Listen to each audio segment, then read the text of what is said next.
తాకట్లో ఉన్న మీ బంగారాన్ని విడిపించి ఆ రోజు ఆన్లైన్ రేటుకి కొంటాం. Sharma gold company.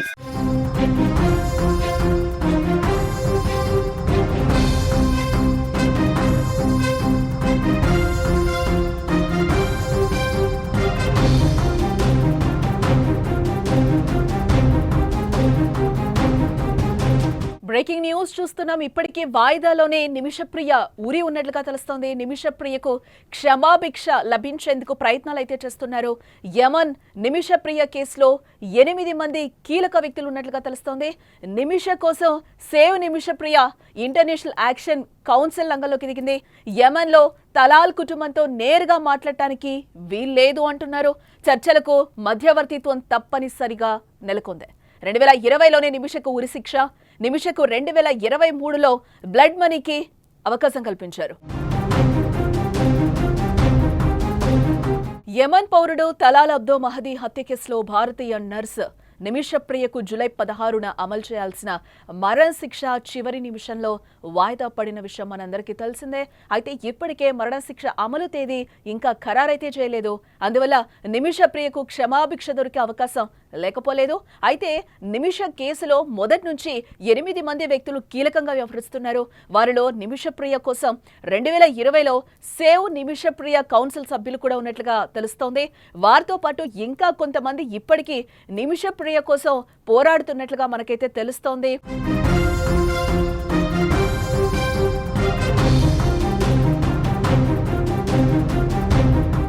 అందులో ఒకరు షాముల్ జెరూమ్గా మనం చెప్పుకోవాలి. నిమిషప్రియ యమన్లో పోరాడుతున్న వారిలో షాముల్ జెరూమ్ కూడా ఒక కీలక వ్యక్తిగా తెలుస్తోంది. యమన్లోని ఒక ప్రైవేట్ కంపెనీకి ఏవియేషన్ కన్సల్టెంట్గా పనిచేస్తున్న షాముల్ నిమిషప్రియ కేసు మీడియా దృష్టికి రావడంతో ఆయన కూడా కీలక పాత్ర పోషించారు. అంతేకాదు షాముల్కు నిమిష కుటుంబం తరపున యమన్లో కేసు నిర్వహణకు పవర్ ఆఫ్ అటార్నీ ఉంటుంది. 2017లో నిమిషప్రియ అరెస్ట్ అయిన తర్వాత అప్పటి భారత విదేశాంగ శాఖ సహాయ మంత్రి వికే సింగ్ ను సంప్రదించి భారత రాయబార కార్యాలయం ద్వారా యమన్ కు ఒక లేఖ పంపడంలో కీలకంగా వ్యవహరించాడు షాముల్.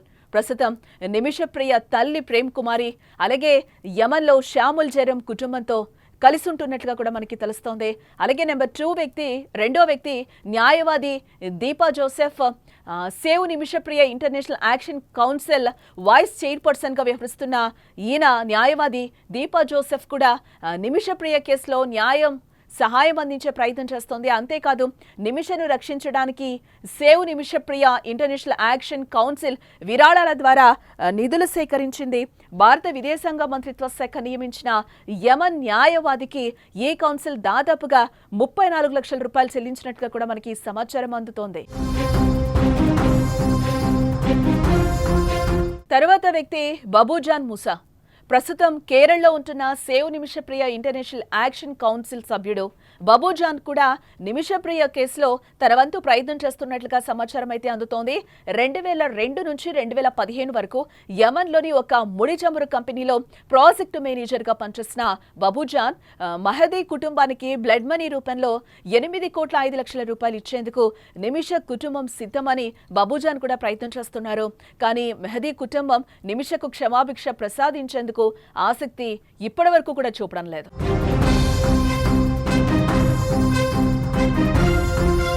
నెక్స్ట్ అల్ ఉసాబ్ అనే గిరిజన సమూహం కలిగిన వ్యక్తి. నిజానికి నిమిషప్రియకు క్షమాభిక్ష లభించాలంటే మృతుడు తలాల్ కుటుంబం ఒప్పుకుంటే జరుగుతుంది.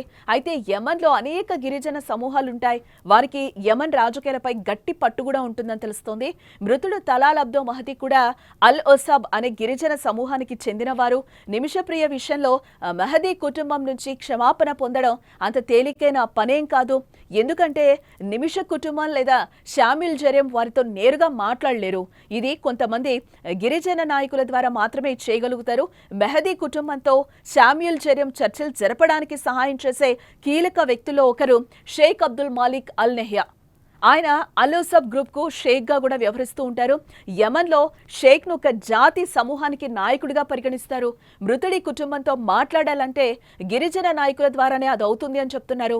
అందుకే అబ్దుల్ మాలిక్ అల్ నెహ్యా ఇందులో కీలక వ్యక్తిగా ఉన్నట్లుగా కూడా మనకి తెలుస్తోంది. నెక్స్ట్ పర్సన్ ని మనం చూస్తే లాయర్ అబ్దుల్ అమీర్ కూడా ఇందులో ఉన్నారు. నిమిషప్రియ కేసులో భారత ప్రభుత్వం 2020లోనే నియమించిన యమన్ లాయర్ అబ్దుల్లా అమీర్ కీలకంగా వ్యవహరిస్తున్న పరిస్థితులు అక్కడ కనిపిస్తున్నాయి. మెహదీ హత్య కేసులో యమన్ రాజధాని సనాలోని స్థానిక కోర్టు 2020లో నిమిషకు మరణశిక్ష విధించడం జరిగింది.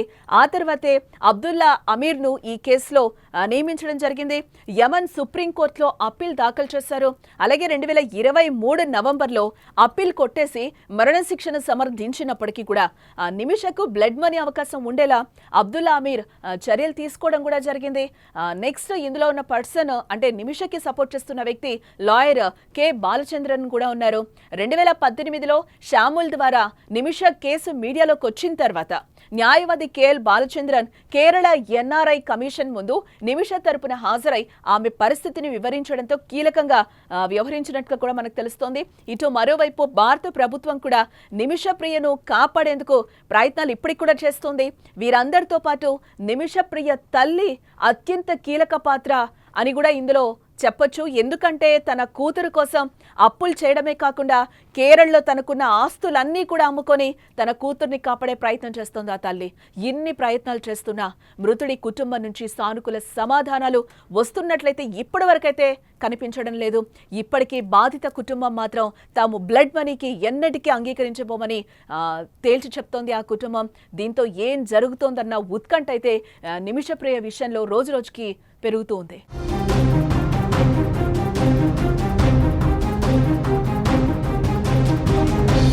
నిమిషప్రియకి ఉరిశిక్ష వాయిదా పడిన సంగతి మనందరికీ తెలిసిందే. నిమిషప్రియ కేరళలో నర్సింగ్ కోర్స్ పూర్తి చేసి 2008లో యమన్కు వెళ్ళి అక్కడే జాబ్లో చేరింది. 2011లో కేరళకు వచ్చి థామస్ అనే వ్యక్తిని పెళ్లి చేసుకుందామే. ఆ తర్వాత యమన్లోని ఓ క్లినిక్ను కూడా ప్రారంభించాలని అనుకుంది. అయితే ఆ దేశ రూల్స్ ప్రకారం స్థానిక వ్యక్తి వ్యాపార భాగస్వామ్యంతోనే ఇది సాధ్యమవుతుందని కూడా చెప్పారు. ఇందుకోసం నిమిష అక్కడున్న తలాల్ అదీబ్ మెహదీ అనే వ్యక్తిని వ్యాపార భాగస్వామిగా కూడా చేసుకుంది. వీళ్ళిద్దరూ కలిసి మెడికల్ కౌన్సిల్ సెంటర్ని అయితే ప్రారంభించడం జరిగింది అప్పట్లో. ఆ తర్వాత నిమిష తన కూతురు సంప్రదాయ వేడుక కోసం భారత్కు రావడం జరిగింది. అది ముగిశాక యమన్కు వెళ్ళిపోయింది నిమిషప్రియ. నిమిష భర్త అలాగే కూతురు మాత్రం కేరళలోనే ఉండిపోయారు. దీన్ని ఆసరాగా చేసుకుని మెహదీ నిమిషప్రియ నుంచి డబ్బు లాక్కునేవాడని వేధించేవాడని కూడా ఆమె కుటుంబం చెప్తోంది. ఆఖరికి ఆమె పాస్పోర్ట్ను కూడా లాక్కున్నాడని కూడా చెప్పారు. దీంతో నిమిష తన పాస్పోర్ట్ను స్వాధీనం చేసుకునేందుకు 2017లో మెహదీకి మత్తుమంది ఇచ్చింది. కానీ డోస్ ఎక్కువైపోవడంతో అతడు మృతి చెందడం జరిగింది. దీంతో అతడి మృతదేహాన్ని ఆమె వాటర్ ట్యాంక్లో పడేసింది. చివరికి ఆమె సౌదీకి వెళ్తూ ఉండగా సరిహద్దులో ఆమెను అధికారులు అరెస్టు చేయడం జరిగింది. ఆ తర్వాత కోర్టు నిమిషప్రియకు ఉరిశిక్ష విధించిన విషయం మనకు తెలిసిందే. అయితే మృతుడి ఫ్యామిలీకి కొంత మొత్తాన్ని పరిహారంగా ఇస్తే దోషులను క్షమించి వదిలేసే అవకాశం యమన్లో ఉంటుంది. ఇదొక రూల్ గా కూడా అక్కడ పరిగణిస్తూ ఉంటారు. ఇందుకోసం భారీ మొత్తంలో డబ్బు వారికి ఇవ్వాల్సి ఉంటుంది. అయితే నిమిషప్రియ కుటుంబం $1 మిలియన్ అంటే 8.6 కోట్లు బాధిత కుటుంబానికి ఇచ్చేందుకు సిద్ధమైంది. కానీ వారి నుంచి ఇప్పటి వరకు అయితే ఎలాంటి స్పందన లేదు.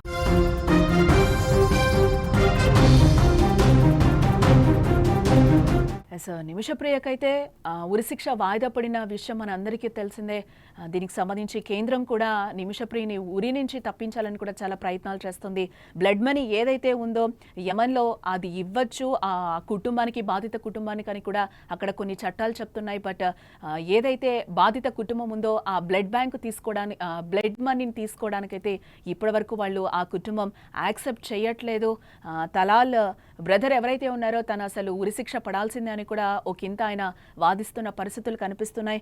నిమిషప్రియ ఉరికి సంబంధించి కూడా చాలా మంది భారత కేంద్రం కూడా సపోర్ట్ చేస్తున్న పరిస్థితి కనిపిస్తుంది. చాలా వరకు వాళ్ళు కూడా చాలా వరకు మాటలు కలుపుతుంది. విదేశాంగ శాఖ మంత్రి కూడా వాళ్ళతో టచ్లోనే ఉన్నారు. ఆమెకి ఉరిశిక్ష తప్పించాలి అని కూడా చాలా వరకు మాట్లాడుతున్న పరిస్థితులు కనిపిస్తున్నాయి. నిమిషప్రియ విషయంలో రోజు రోజుకి ఏమవుతుంది అనే ఉత్కంఠ అయితే పెరుగుతోంది. నిమిషప్రియకి ఉరి నుంచి తప్పించాలి అని చెప్పి కూడా మనం అందరం కూడా కోరుకుందాం.